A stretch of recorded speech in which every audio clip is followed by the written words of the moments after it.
Everybody wants a good woman until she puts pressure on you to step up. Because here's the truth, a good woman isn't just going to sit quietly while you give her half your effort. She's not going to accept being treated halfway right and pretend it's enough. She's not going to bite her tongue and stay silent when she knows you're capable of better. Everybody says they want a good woman. But what they really mean is, they want a good woman who doesn't expect them to grow. A good woman who doesn't challenge them. A good woman who's easy to keep. But a real good woman? She's gonna challenge you to rise. She's gonna hold you accountable. She's gonna call you out when you're slacking, not because she's nagging, but because she loves you enough to want more for you and more from you. A good woman is rare. She's always there. She's loyal, available, and supportive. She's the type to stick around when things get tough, the type to pour into you when you're empty, the type to see your potential even when you've lost sight of it yourself. And guess what? All she's asking for is respect and communication. That's it. Not perfection, not riches, not fame. Just consistency. Effort. Honesty. But so many men fumble a blessing because they mistake her standards for attitude. They call her difficult because she refuses to settle for less than she deserves. They label her too much because she refuses to play small just to make a man feel big.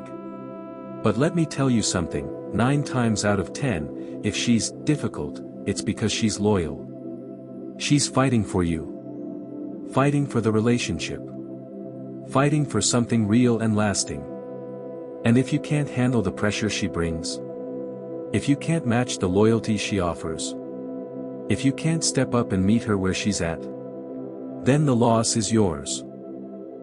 Because a good woman will only carry the relationship for so long before she puts that weight down and walks away, and when she leaves, you'll realize she wasn't too much. She was just too much for the wrong man. Don't miss out on a blessing just because she challenges you to be better. A good woman isn't trying to control you.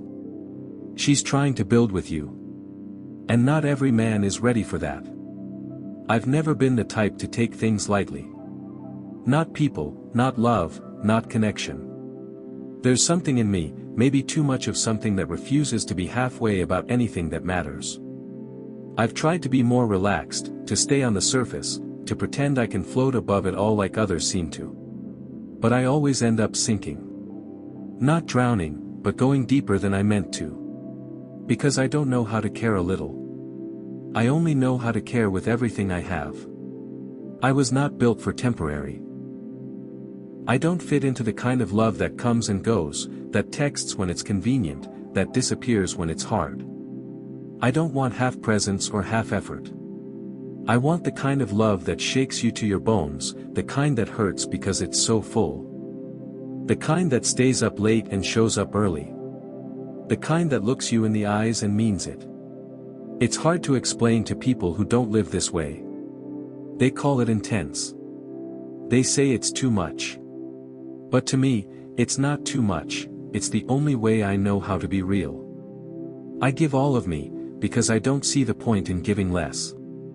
I don't want love like a casual conversation. I want love like a vow whispered into the night. I want someone who sees how deep I go and says, I'll go there too. And sure, it makes things harder. I get hurt more. I lose more. But I also feel more. And I think that's worth it. I think it means I'm alive in a way that some people never dare to be. You're a smart person, your greatest enemy will always be your own mind. You might be really good at thinking of new ideas, but this comes with the downside of being really good at also thinking of excuses. Your mind's job is to keep you alive, so it doesn't like when you push beyond your comfort zone or routines. Your mind will find reasons to convince you not to take risks, to continue to think within a box because change comes with the risk of pain and failure.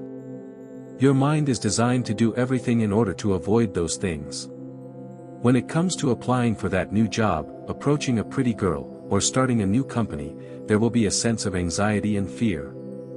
Your mind will either run from these emotions or it will overcome them. This moment is where the rich get richer and the poor remain poor. Your mind is either going to fight or go into flight when you are faced with making big life decisions. You will start to think of the most elaborate and rational reasons as to why you don't need to make more money, why you don't need to approach that girl, why there's so much risk in starting a business. You already have a good job. Your mind becomes like a salesman pitching to you all the reasons why you shouldn't take the risk. But this is the devil talking. The word faith means to have loyalty to your trust in God and yourself. Faith is basically blind confidence, trust and love in yourself. You're willing to bet the house on yourself and you trust God to assist you. To turn your head at a risk in life is to turn your head at yourself and God. The risk isn't too risky, you just don't trust in the Most High or yourself. Smart people aren't able to turn their minds off and say, fuck it. You could say courage supersedes intelligence for this reason. The courageous man will leap into the unknown while the intellectual will try to predict the outcome or create a plan to better his odds. This can be useful, but at the end of the day life is full of uncertainty. Prediction and a strategy can only get you so far. Think of war or a sports game, they have strategies but eventually the universe's plans take over and you're forced to think on your feet. Your intelligence will be useful but only after you jump. Like and follow for more. 1. The idea that it is a dire necessity for adults to be loved by significant others for almost everything they do instead of their concentrating on their own self-respect, on winning approval for practical purposes, and on loving rather than on being loved. 2. The idea that certain acts are awful or wicked, and that people who perform such acts should be severely damned, instead of the idea that certain acts are self-defeating or antisocial, and that people who perform such acts are behaving stupidly, ignorantly, or neurotically, and would be better helped to change. People's poor behaviors do not make them rotten individuals.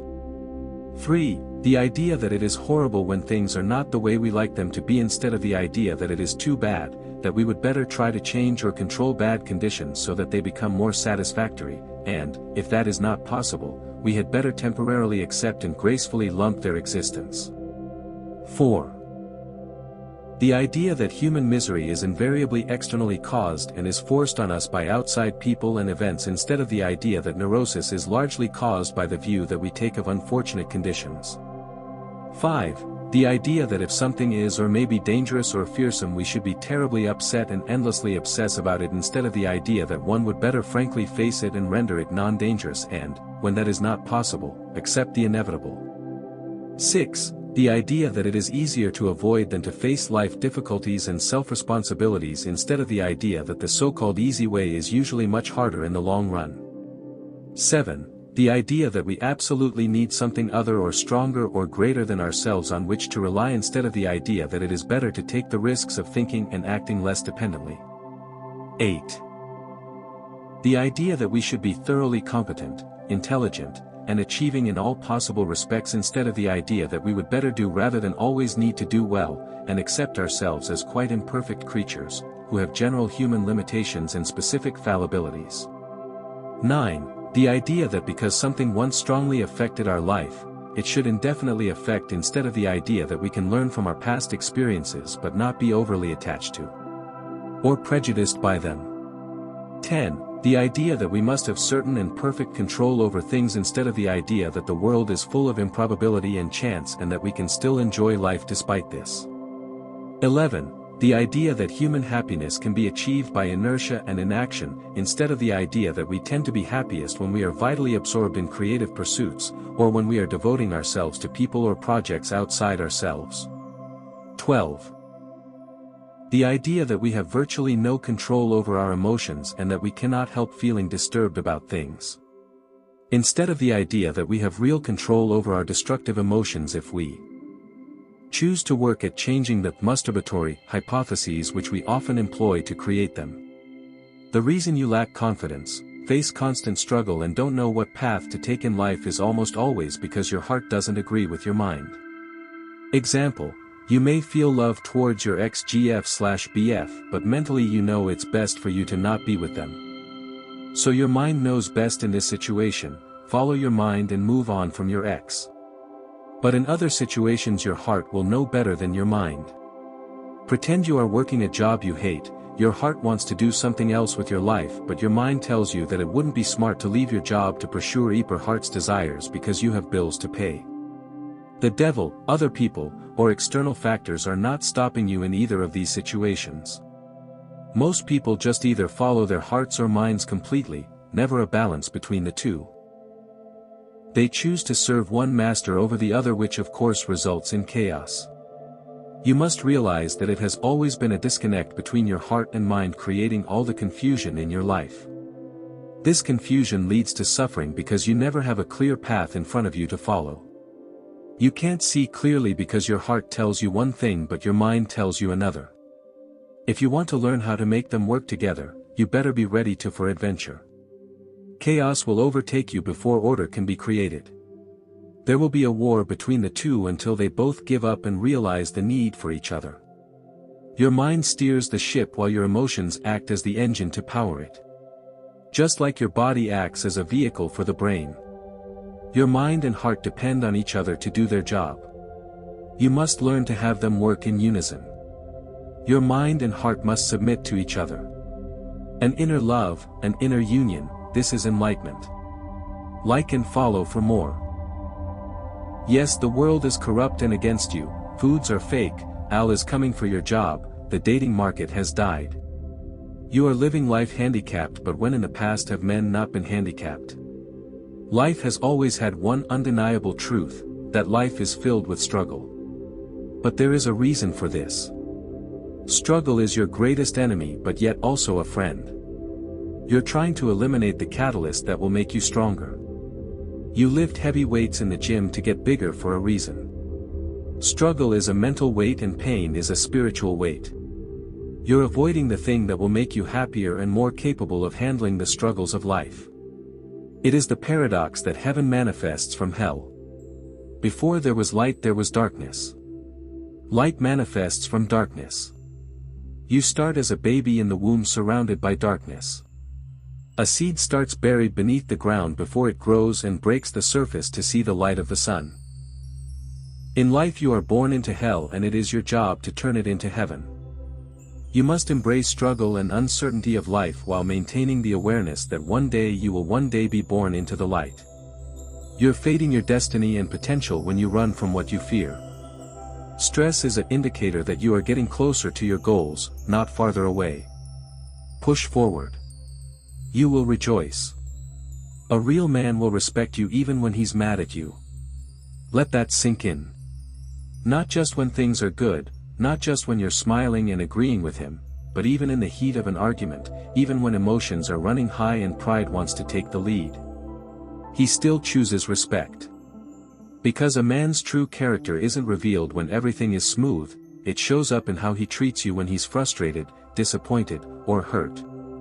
Anyone can be kind when it's easy. But it takes emotional maturity to stay gentle when the conversation gets hard. It takes self-control to express anger without becoming disrespectful. And it takes love. Real, steady, intentional love, to say, I'm upset, but I'll never humiliate you, degrade you, or make you question your worth. A real man doesn't weaponize silence. He doesn't call you names in anger and then act like words don't leave bruises. He doesn't try to win the argument by tearing you down. Even when he disagrees with you, he still sees you as his partner, not his opponent. He doesn't forget that you're someone he's supposed to protect, emotionally, mentally, and spiritually, not someone to lash out at when he's overwhelmed. Because respect is not a favor.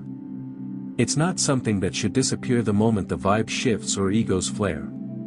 Respect is the asterisk foundation of real love. It's what holds the relationship together when passion fades, when patience runs low, when life gets loud. If love is the feeling, respect is the choice. The discipline. The proof.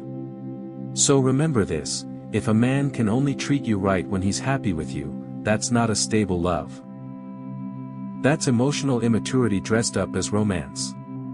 That's someone who only knows how to love when it benefits them, not someone who knows how to love when it's hard. A real man doesn't stop being respectful just because he's upset. He doesn't hurt you just because he's hurting. He doesn't take low blows just to feel powerful in the moment. Instead, he pauses. He cools off. He communicates.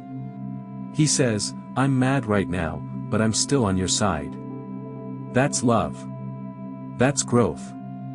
That's a relationship that can last. So don't be fooled by grand gestures or sweet words when the mood is good. Pay attention to how he acts when things aren't going his way. Watch how he handles conflict, not just how he holds your hand. Because a real man isn't just loving when it's convenient, he's respectful, even when it's hard. And if he can't give you that, he's not ready for the kind of love you deserve. Believe that intelligence is a choice, not something you are born with. But something that you can grow like a muscle. The body grows and evolves, why wouldn't the mind also do this? The problem is that most people resist their mind's growth, because thinking deeply leads to very dark or stressful thoughts. Most people's biggest fear is their own minds. Unconsciously they limit their mind's power because they're scared of where it will go if they let it off the leash. Thinking deeply can lead to losing a sense of who you are because your beliefs start to change the deeper you go. The perceptions you have of yourself, your memories, all start to change, and this scares a lot of people, so they hold their minds hostage. Never allowing the mind to step outside of the box. Everyone thinks it is the government, social pressure, the Illuminati, the Jews, the devil or whatever, but really it is you unconsciously placing limitations on your mind. Intelligence comes from a willingness to embrace madness. Intelligence comes from the dark side of the mind, it is highly objective, beyond emotion. You almost step outside of your sense of identity and into this robotic mindset the deeper you go into psychoanalysis. You begin to view everything as it is, instead of how you want it to be. Genius and madness are interlinked. You have to be willing to embrace the dark side of yourself and reality to understand it as a whole. Too many people block out the negative, and this limits their understanding, which does not allow them to use all aspects of the mind. You have to go out of your mind to create a new mind, or at least expand it. Ditch what you think you know and allow the mind to journey into the unknown. An entire world exists inside your head, very few people are willing to leave the nest and journey into these worlds though. The whole idea of having personality will become an illusion to you. Multiple personalities exist inside your head. But they all fight each other for control because your mind needs to let only one of them drive the car. I realized Chase was many things, that defining Chase was almost impossible to do. So I explored why it was impossible to fully understand who I was. Only to find that who I was incredibly more infinite than I could have ever imagined. So go farther into the unknown aspects of the mind. Most women give men more than enough time to get their act together. They extend grace, they offer patience, and they hold on, often far longer than they should, because when a woman loves, she doesn't do it halfway. She believes in the potential of the man she's chosen. She sees the good in him, the parts of him even he refuses to nurture. She doesn't walk away the moment things get hard, she stays. She talks, she prays, she compromises, she adjusts, and she fights, for him, for the relationship, for the future she still believes they could build together. But what people don't understand is that her loyalty isn't rooted in weakness. It's not desperation. It's hope. Hope that he'll meet her halfway. Hope that he'll grow. Hope that all the energy, time, and love she's poured into him will eventually be returned, not just in words, but in action. Because women don't give up easily, especially not on someone they believe in. They'll hold on until their hands bleed. But when that hope starts to die, when every conversation becomes a cycle, every promise turns into a disappointment, and every effort goes unnoticed, something inside her shifts. She stops begging. She stops explaining. She stops showing up in ways he never reciprocated. Not because she no longer cares, but because she finally realizes caring alone isn't enough. Love doesn't thrive where growth is refused. Relationships can't survive where one person is doing all the healing, all the fixing, all the carrying. And no matter how strong or loyal she is, she can't sit around for years hoping a man will one day become who she needed him to be yesterday. It's a slow heartbreak. A quiet kind of grief. Because when a woman decides to walk away, it's not sudden. It's after countless nights of feeling alone next to someone. It's after putting her own needs last for too long. It's after giving chance after chance until the disappointment becomes unbearable. She doesn't leave because she stopped loving him, she leaves because she finally started loving herself more. That's the truth people overlook. That women aren't cold when they walk away. They're exhausted. They're worn out from believing in someone who never rose to the occasion. They're tired of showing up for a man who couldn't even show up for himself. And when that realization hits, when she sees that she's been loving a version of him he never even tried to become, she lets go. So no, most women don't leave quickly. They hold on until they can't anymore. And when they finally do let go, it's not because they didn't care, it's because they cared too long for someone who never cared enough to change.